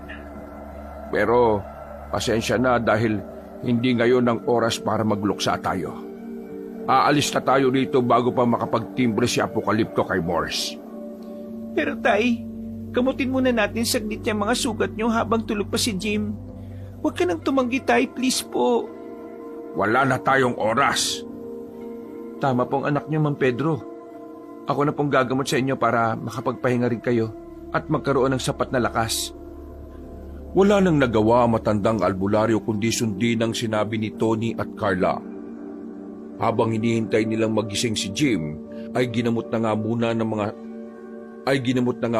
ang mga sugat niya sa katawan. At nagkape na rin sila upang kahit papaano ay maibsan ang antok na kanilang nararamdaman. Eksakto pagsapit ng alas 7:30 ng umaga, kung saan ay abala na rin ang mga tao sa baryo, ay nagpasya na sila na umalis sa lugar na yon. Katulad ng plano ni Mang Pedro, wala na siyang balak pang bumalik sa baryo dahil sa nangyari. Kaya naman wala na silang inaksayang oras pa. Halos 2.5 oras ang nakalipas nang nasa tapat na sila ng malaking simbahan ng ikalawang bayan ay hindi na nakatiis si Carla kaya natanong na niya ang ama kung saan sila pupunta. Saan ba tayo pupunta tay? May ligtas pa po bang lugar na malayo sa mga kalaban yung aswang? Noong mga kabataan namin ng nanay mo at tanyag pa kami bilang mga manunugis, meron kaming lugar na madalas puntahan para magsilbing taguan. Akala ko hindi ko na mababalikan ulit ang lugar na ito. Nakakalungkot lang na isipin na wala na ang nanay mo. Bakit hindi na lang po tayo umuwi ron sa amin? Kay Tia Astrid. Sa palagay ko tay, mas panatag doon dahil malayo-malayo na sa mga aswang. Syudad na kasi yun. Mawalang galang na pero doon din kasi ako galing eh. Palagay ko nga mas naglipa na sila roon. Doon ko nakilala sila Mierda, ang anak ng pinuno ng aswang na si Morse. Taga-syudad ka rin pala. Na-curious tuloy ako kung paano ka napadpad kay tatay. Dahil doon ay nagkaroon ng pagkakataon sina Tony at Carla na magkakilanlan. Nabahagi nga ng binata ang dahilan kung paano siya napadpad at naging apprentice ni Mang Pedro. Bukod sa talakayang aswang ay marami pa silang napag-usapan patungkol sa buhay-buhay. Hindi na rin nila namalayang narating na nila ang lugar na tinutukoy ng matandang albularyo. Nagulat sina Tony at Carla dahil sa napakagarang bahay ang tumambad sa kanilang paningin. Meron doon isang matangkad na Ginoo na bulag ang isang mata. Sinalubong sila nito at mas lalo silang nagulat nang biglang yumukod kay Mang Pedro. Siya si Samuel, isa sa mga kasama namin noon ni Anadia. Siya ang nakabantay sa lugar na to at ang mga nakakapunta lang dito ay ang magmamana sa mga nakagisnang turo mula sa amin. Ano pong ibig niyong sabihin, Mang Pedro? Ibig sabihin nun, ikaw ang magmamana ng lugar na to dahil sa iyo ko na ipinasa ang susunod na henerasyon ng mga albularyong palaban. Pero si Carla po ang anak ninyo, Mang Pedro. Mas okay po yata kung siya ang magmamana ng malamansyong na bahay na ito. Kung gusto niyang manahin ang lugar na ito, kailangan niya rin magsanay at patunayang karapat-dapat siya. Ako? Magsasanay din na maging katulad nyo ni nanay? Dapat lang anak, dahil darating ang panahon na mawawala na rin ako sa mundong ito. Kaya kung mag-aaral ka rin ng mga katuruan, mapoprotektahan mo si Jim laban sa anumang uri na kasamaan. Hindi na umimik ang babae. Napaisip na lang siya dahil sa sinabi ng kanyang ama. Naalala niya rin ang mga nangyari kaninang madaling araw kung paano sila sinalakay ng mga abwak at kung paano napaslang ang kanyang ina. Maya-maya, natigilan na sa pagmumuni-muni si Carla dahil nag-usap na si Mang Pedro at Mang Samuel. Matapos magkakilanlan, ay kaagad na nga silang nagpunta sa loob ng magarang bahay. Mas lalo naging kampante si Mang Pedro sapagkat alam niyang mas ligtas sa bahay na yon. Puno kasi ng mga gamit na panlaban sa mga aswang at masasamang elemento ang nasabing lugar. Pagkatapos nila ng mananghalian, ay muling nagpulong sina Mang Pedro at Mang Samuel tungkol sa iilang mga bagay at pagkatapos noon ay nagpahinga na muna silang lahat dahil pare-pareho silang mga puyat. Nakatulog kaagad ng mahimbing si Mang Pedro pero bigla siyang dinalaw ng isang panaginip. Mula sa dati nilang bahay ay naabutan niya ang sarili sa tapat ng sinusunog na katawan ng kanyang asawa. Maya-maya pa ay bigla na lang siyang naluha at hindi niya na napigilan yon. Doon niya ibinuhos ang lahat ng lungkot na nararamdaman dahil sa pagkawala ng pinakamamahal na asawa. Pasensya ka na, Nadia. Masyado nang mahina ang katawan ko at hindi na kita naisalba pa. Kung katulad lang sana noon na kaya ko pang makipagsabayan, siguradong masasagip kita. At sigurado rin naman na hindi kagad susuko ang katawan mo. Patawad talaga, mahal ko. Mahal na mahal kita. Natigilan na ang matandang Ginoo sa pagsasalita, sapagkat bigla na lang naging kulay asul ang apoy at maya-maya pa nga ay unti-unting bumangon si Manang Anadia at saka siya niyakap. Nagulat siya sapagkat hindi siya napaso ng apoy. Bagkus ay bigla pa ngang gumaan ang kanyang pakiramdam na para siyang idinuduyan. Mas lalo siyang napahagulgol ng pag-iyak habang maigpit na niyayakap ang asawa. Anadia, patawarin mo talaga ako at nahuli ako para mailigtas ka. Huwag kang mag-alala at malungkot, Pedro. Makakasama pa rin naman tayo. Nauna lang ako ng kaunti. Hindi mo kailangang malungkot dahil alam ko naman na ginawa mo ang makakaya mo para maprotektahan ng anak at apo natin. Doon pa lang ay masayang-masaya na ako. Hindi mo kailangang malungkot dahil alam kong nagawa ko rin ang parte ko para makatulong sa iyo at sa anak natin pati sa ating apo. Pero wala ka na. Hindi ka na namin makakasama kahit kailan, Nadia. Kahit kailan ay hindi ako mawawala sa puso niyo at ganoon din naman kayo sa akin. Sa kabilang buhay, kayo pa rin ang mga mahal ko sa buhay. Pakiusap, Nadia. Isama mo na ako. May tamang panahon para sa lahat. Ang sabi ko nga, nauna lang ako ng kaunti. Lahat tayo ay darating sa punto ng buhay na ito. Pero sa ngayon, mahal kong Pedro, nabubuhay ka para protektahan ang ating pamilya. Ikaw ang magliligtas sa kanila sa napipintong paglusob ng mga kaaway.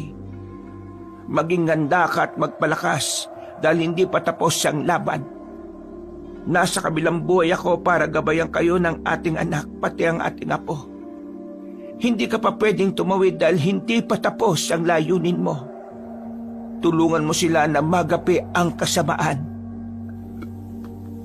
Napapikit na lang si Mang Pedro at hinaplos pa ng maigpit ang asawa hanggang sa maramdaman niya ang init ng pagmamahal nito. Pagdilat niya ng mga mata ay tumutulo na nga talaga ang kanyang mga luha. Bigla siyang bumangot at napasilip sa malaking bintana. Tinanaw niya ang maningning na langit dahil sa napakaraming bituin. Pangako, mahal, poprotektahan ko si Carla at si Jim laban sa mga kampo ng kadiliman. Ganon din ang iba pang tao na nangangailangan ng tulong ko. Gagawin ko ang lahat sa abot ng aking makakaya. Kinabukasan, pagkatapos mag-agahan, ay muling nag-usap sina Mang Pedro at Mang Samuel. Si Tony naman at Carla ay nag-usap lang din sa malawak na bakuran ng magarang bahay. Nang matapos na sa pakikipag-usap ang matandang albularyo, ay pasimple niyang pinagmasdan ng anak at ang apprentice na tila nagkakamabutihan. Pasimple rin siyang nakinig sa usapan ng dalawa. Pasensya ka na sa itatanong ko, ha? Kasi di ba naikwento mo sa akin na halos 1 taon din kayong makakilala ni Lamierda. At ang sabi mo, minahal mo siya pero bakit nung nalaman nung isa pala siyang aswang, bigla kang umatras sa kasal? Lilinawin ko lang pala. 1 buwan bago kami ikinasal, nalaman ko nang may lahi siyang aswang. Sa totoo lang, Tinanggap ko yon dahil nga totoo rin naman ang pagmamahal ko sa kanya. Ang di ko lang maatim, bakit nila ako kailangang gawing aswang at gayahin ang kaugalian nilang pumaslang ng mga tao. Yun ang hindi ko masikmura, kaya umatras ako sa pagpapakasal. Kaya kanila sinimulang tugisin, ganun ba? Oo. Nung naging albularyo ko, napag-alaman ko na may mga aswang din naman pala na hindi kumakain ng karne o umiinom ng dugo ng tao. Kung naging ganun lang sana ang naging patakaran nila, Ginoong Morse, sana ikinasal na kami ni Lamierda. Nangihinayang ka ba? Medyo. Kaya lang, sa tuwing maalala ko na mismo si Lamierda ang pumatay sa mga mahal ko sa buhay, nagagalit ako. Gusto ko matapos na ang lahat ng to. Kaya sa paghaharap namin, sisiguruhin kong isa sa amin ang tatawid na sa kabilang buhay.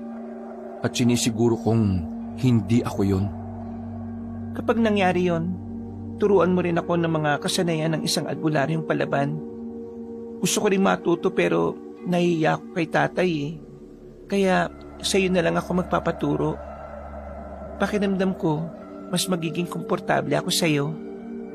Nakaramdam ng pagkailang si Tony matapos yung marinig, kaya namula siya at hindi lang ipinahalata sa kausap. Napansin naman yun ni Mang Pedro kaya napangisi na lang to bago lumabas sa pinagkukublihan. Nagulat tuloy ang dalawa sa bigla niyang pagsulpot.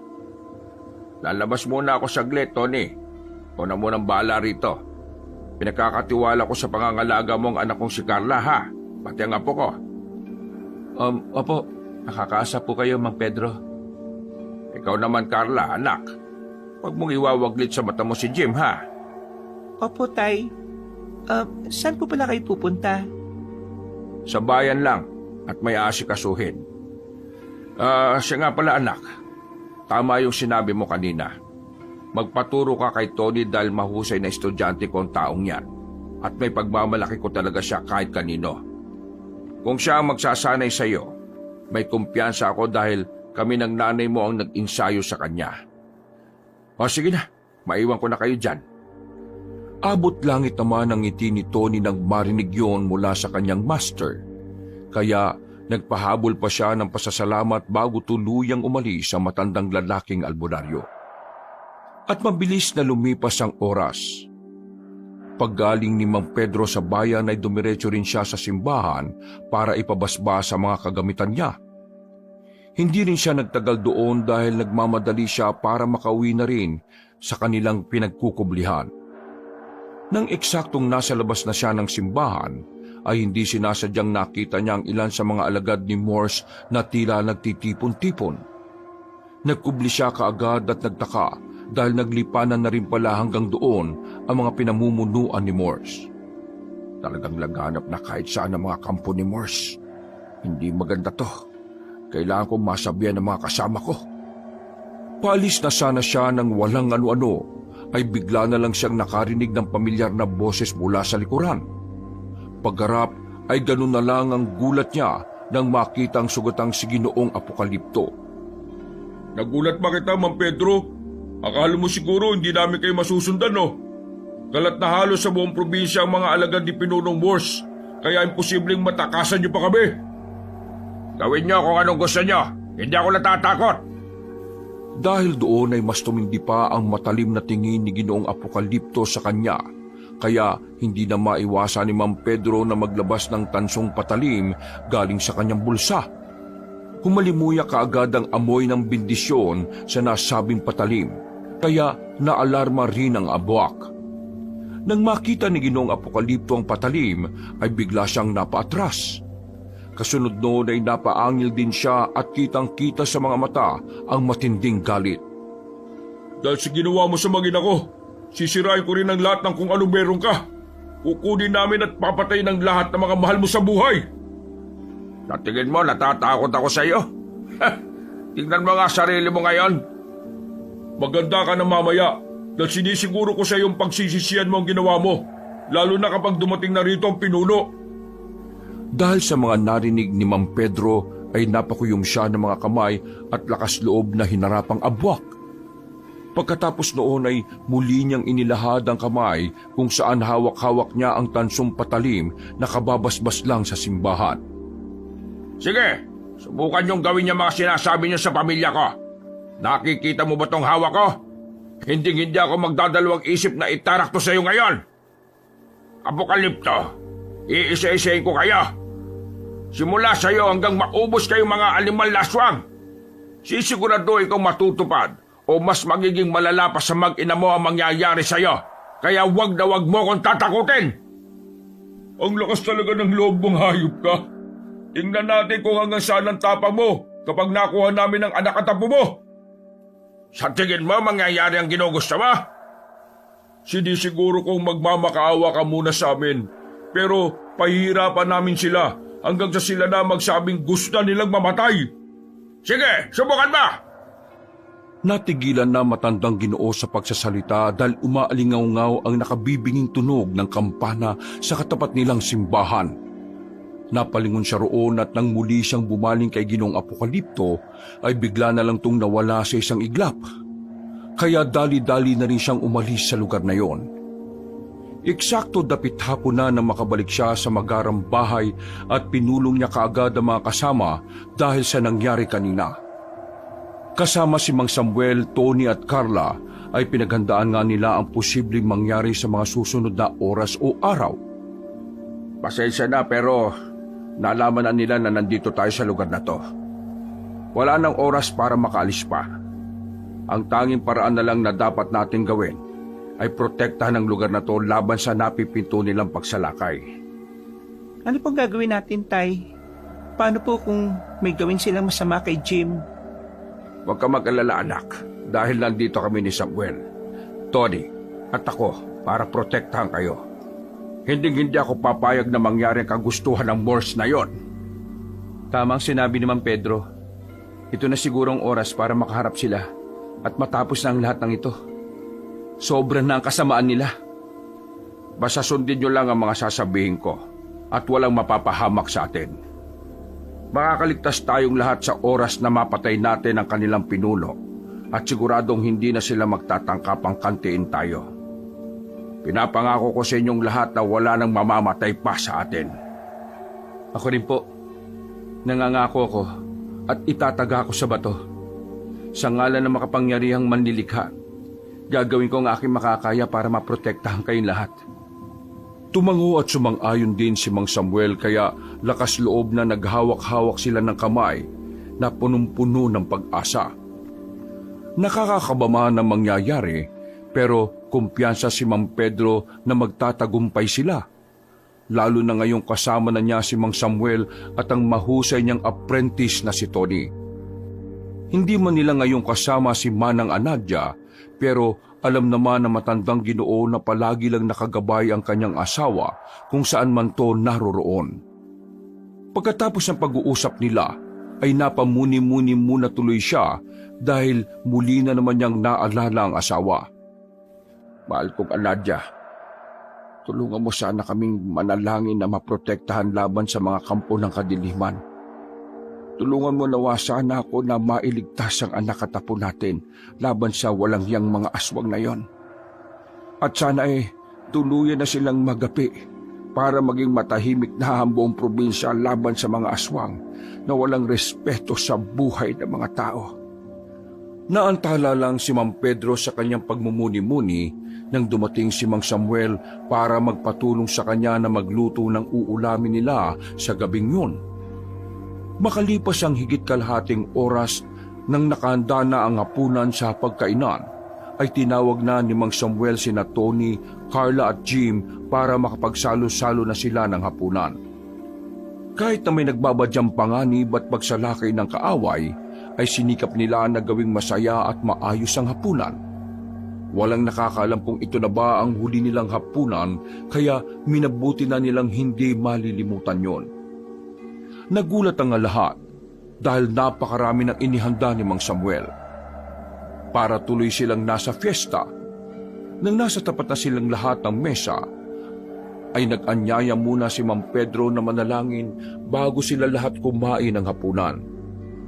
Pinangunahan na nga ni Carla ang pagdarasal dahil na rin sa hiling ng kanyang anak na si Jim. Sa ngalan ng Ama, ng Anak, at ng Espiritu Santo. Amen. Ama naming sumasalangit ka, sambay ng ngalan mo.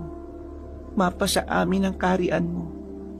Sundin ang loob mo dito sa lupa, katulad na ng sa langit. Bigyan mo po kami ngayon ng kakainin sa araw-araw at patawarin mo ang aming mga sala katulad ng pagpapatawad namin sa mga nakakasala sa amin. At huwag mo po kaming ipahintulot sa tukso at iadya mo kami sa lahat ng masama. Amen. Panginoon, salamat po sa buhay ng aking tatay at ng mga taong handang mag-alay ng kanilang buhay para lang maprotektahan kami. Naniniwala po kami na ikaw ang magbibigay ng lakas sa lahat. Kaya, salamat po ulit. Amen. Pagkatapos ng mga panalangin na yon, ay masaya na nga silang nagkainan. Saglit munang isinantabi ng lahat ang agam-agam patungkol sa mga pangyayari at mga pinlaplano ng mga masasamang aswang. Nabusog nga silang lahat at naging masaya ang resulta ng hapunan, kaya tuwang-tuwa si Mang Pedro. Kahit sa kabilang banda ng isip niya ay merong pangamba. Eksaktong pagsapit ng 10:00 ng gabi, kasalukuyan ng nagpapahinga ang lahat habang si Mang Pedro ay nakatayo sa malawak na bintana ng kanyang silid. Habang nakatingin siya sa kalagitnaan ay napansin niyang tila napakaraming ibon na nagliliparan. Kitang-kita niya ang mga yon dahil sa bilog na bilog ang buwan at tila nagdidiligto ng liwanag sa buong paligid. Maya-maya pa nga ay napansin na niya ang mga ibon na paikot-ikot sa kanilang lupain. Kaya alam na niya kung ano ang mga yon. Eksakto rin na kumantok sa pinto niya si Mang Samuel at pagkapasok ng Ginoo ay nagtanguan sila. Nandito na sila, Samuel. Ikaw nang bahala sa anak at apo ko, ha? Pagtango ng Ginoong bulag ang isang mata, ay saka sila naghawak kamay ni Mang Pedro. Pagkatapos noon ay magkasabay silang nagbigkis ng mga salitang sila lang ang nakakaintindi. Makalipas lang ang ilang minuto, bigla nang humangin ng malakas. Nang dumampi yun sa katawan nila ay gumapang kaagad ang malamig na samyo ng hangin. Nang mapatingin sila sa kalangitan, ay hindi na nga makapasok ang mga malalaking ibon sa buong lupain. Nakahinga ng maluwag sina Mang Pedro at Mang Samuel habang pinagmamasdan ng mga kampo ng kadiliman. Samuel, punta mo ng anak ko at dalhin sa basement. Kahit anong mangyari, wag na wag kayong lalabas hanggat hindi sumisikat ang araw. Kung sakali man na may mangyaring masama sa akin o kay Tony, ikaw na ang bahala dahil alam mo naman na ang gagawin mo. Pagkatango ng Ginoong bulag ang isang mata, ay naglakad na to palayo. Nanatili namang nakatingin si Mang Pedro sa kalangitan at pinagmamasdan pa rin ng mga malalaking ibon na hirap na makapasok sa bakuran. Ang iba ay naglalagpakan at nangangamatay dahil sa tindi ng proteksyong orasyon na ginawa ni na Mang Pedro at Mang Samuel. Iba to sa proteksyong orasyon na ginawa noon ni Manang Anadya. Kaya mas malakas at mabisa at dahil sa meron mga kakaibang hiyas sa palibot ng magharang bahay na siyang mas nagpapalakas at nagpapatibay sa orasyon. Pero hindi lahat ay tinatablan nun. Dahil ang matataas na antas na uri ng aswang katulad na lang ni Mor at ng anak niyang si Lamierda ay maaring malusutan lang ang proteksyon na yon. Maya-maya pa, pinuntahan na ni Mang Pedro ang kinaroroonan ni Tony. Naabutan niya ang binata sa silid nito na nakadungaw na rin sa bintana habang nag-aayos ng mga sandata. Handa ka na ba, Tony? Handang-handa na po. Natigilan na ang binata sapagkat ang isa sa mga sandata niyang punyal ay nahulog. Hindi niya rin kasi mapigilan ang panginginig ng mga kamay. At para mabuhayan ay tinipik siya ni Mang Pedro ng 3 beses sa balikat. Pasensya na po, Mang Pedro. Kinakabahan ako eh. Hindi ko po alam kung dahil sa takot o kasabikan tong kabako na to. Sigurado akong dahil sa kasabikan, Tony. Dahil ngayong gabi na to, tayo ang magtatagumpay. Mapapatay natin ang pinuno ng mga aswang at babalik na sa kayusan ng buhay ng mga inosenteng tao. Opo, Tama po kayo. Hindi na natapos ang binata ang pagsasalita sapagkat isang nakakapangilabot na alulong ng kung anong halimaw ang narinig nila mula sa hindi kalayuan. Pagtingin nila sa main gate ay nakita nga nila roon ang ilang aswang na nasa pangunguna ni Pinunong Morse at ang anak nitong si Lamierda. Nasa gilid din si Ginoong Apokalipto na nagngingit-ngit sa galit. Nagpatuloy ang pag-alulong ng mga aswang hanggang sa bigla na lang din kumulog at kumidlat na tila nagbabadya ng malakas na pagbuhos ng ulan. Sa isang iglap ay natabunan ng itim na ulap ang kalangitan na tila ba tinago nito ang maningning na buwan. Dahil tuloy doon ay nagbalik tanaw kay Tony ang gabing hinahabol siya ni Pinunong Mars para paslangin.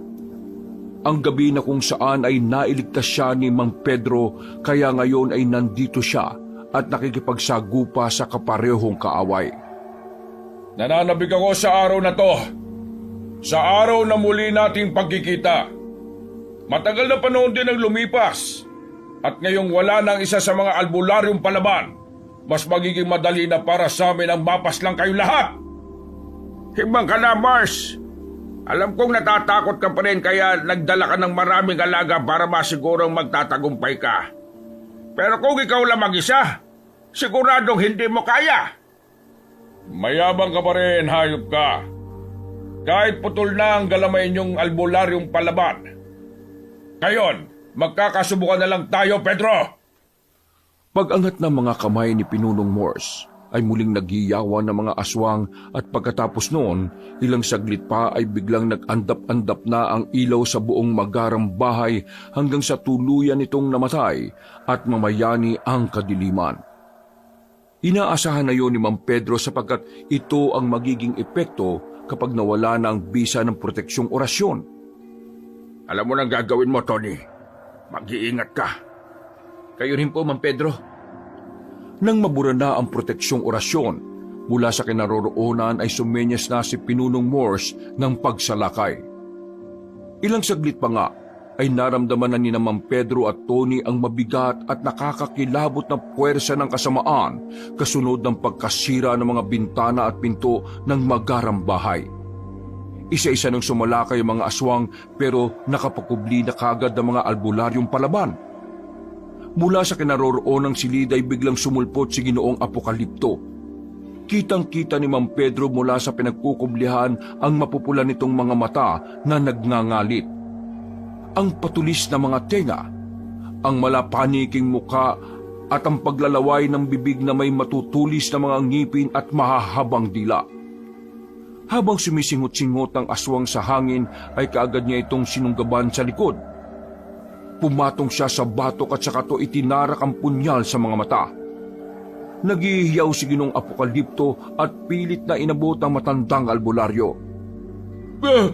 Papatayin kita! Ako papatay sa'yo! At ihandog ko kay Pinunong mo sa ulo mo! Walang silbi! Bago pa matapos ng abok ang pagsasalita, ay hiniwa na ni Mang Pedro ang mahaba niyang dila. Tumalsik ang dugo sa kung saan-saan habang nagwawala siya sa sobrang sakit. Nakulak ko, Paul! Napilo lang maglalagda! Ayun ka talaga! Hindi pa rin natapos ang lahat dahil pinagtititirador siya sa muka gamit ang batong may basbas mula sa simbahan. Bumaon ng mga yun at naghihiyaw na naman ang aswang dahil sa sobrang sakit. Umuusok kasi ang mga bala at tila malaasidong epekto nito. Anong sinabi mo papatayin mo ako, Apokalipto? Ngayon, kainin mo ang sinabi mo! Pinalulun nga ng matandang Ginoo ang katas ng bawang sa abwak na wala nang nagawa pa. Maya-maya pa ay nangisay na lang si Apokalipto at unti-unting nalusaw ang buong katawan. Humandusa ito sa sahig at biglang nag-apoy. Nang makita yun ng ibang abwak ay nag-alangan silang sumalakay. Mga duwag! Hinawakan ng Pinunong Aswang ang dalawang alagad na ayaw sumugod at pinaguntog niya ang mga ito. Parehong nagdurog ang mga ulo nito dahil sa lakas ng impact at pagkatapos ay tinapon lang sila sa isang tabi na parang gulay. Napatras naman si Mang Pedro at muling nagtago sa ibang silid. Alam niya kasing wala na siyang laban kay Pinunong Morse kung magtatapatan sila. Ano? Natatakot ka na ba, Pedro? At nagtatago ka na? Makinig kayo, mga alagad ko. Kung sino ang unang makakakita sa kahit isa sa kanila, ay bibiyayaan ko ng mahalagang pabuya. Lalo na si Tony na nagtaksil sa aking anak. Napakalaki ng kasalanan ng hayop na yun sa akin. Biglang nagiyawan ng mga abwak sa tuwa. Subalit, ganun na lang ang gulat nila nang biglang makita si Lamierda na tumalsik papunta sa labas ng bahay. Pagdungaw ni Pinunong Mars ay nakita niyang duguan ng anak at bugbog sarado. Biglang nag-init ang kanyang mukha sa galit at nagtangka siyang tumalon sa bintana para saklolohan ng anak. Pero naramdaman niya ang mainit na bagay na nakapulupot sa kanyang paanan. Sinong nagsabi sa'yo na pwede kang lumabas dito? Nang pihiti ni Mang Pedro ang tali, ay biglang naputol ang dalawang paa ng halimaw na napahiyaw sa sobrang sakit. Natumbato at nahulog sa labas ng bahay. Pinagmasdan naman siya ng albularyo mula sa kinaroroonan habang napapangisi. Ha! Akala ko ba kami ang papatayin mo? Tingnan mo kayo na kalagayan ng anak mo. Tingnan mo kayo kung sino ang dehado sa laban na to.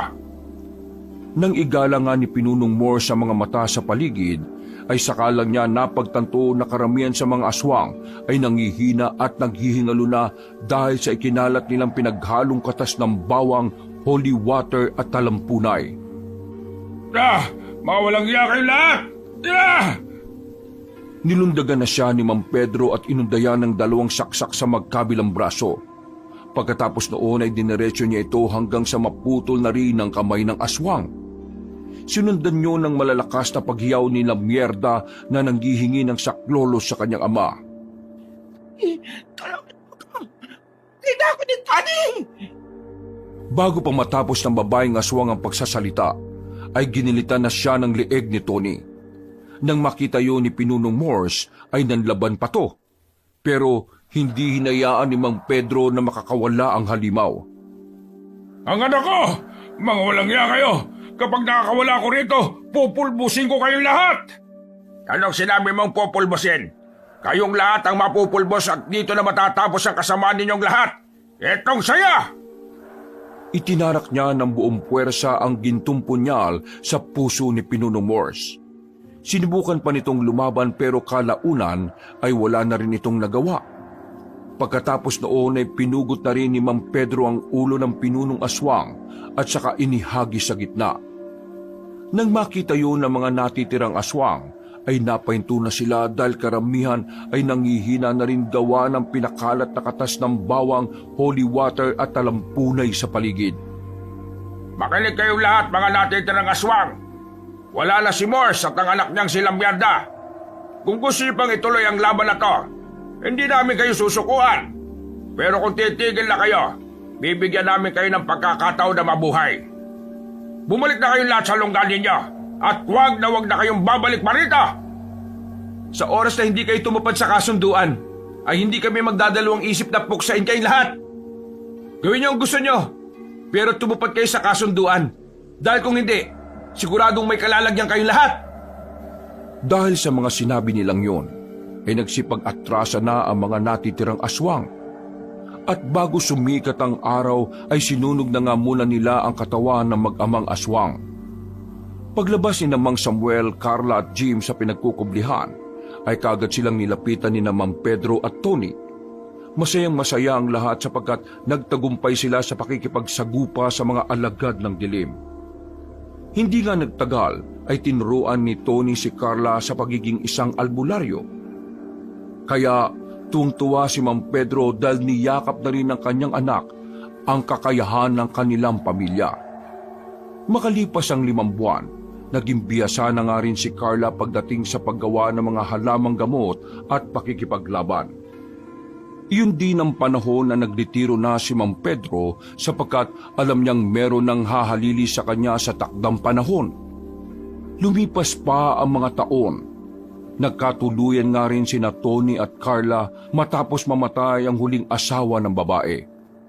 Nang mamatay si Mang Pedro, ay sila nga ang nagmana ng magarang bahay at sa tulong ni Mang Samuel ay nakapagsimula silang muli ng panibagong buhay. Nakilala sila sa lugar bilang mag-asawang albularyo na palaban dahil wala silang kahit na anong bagay na inuurungan. Wakas!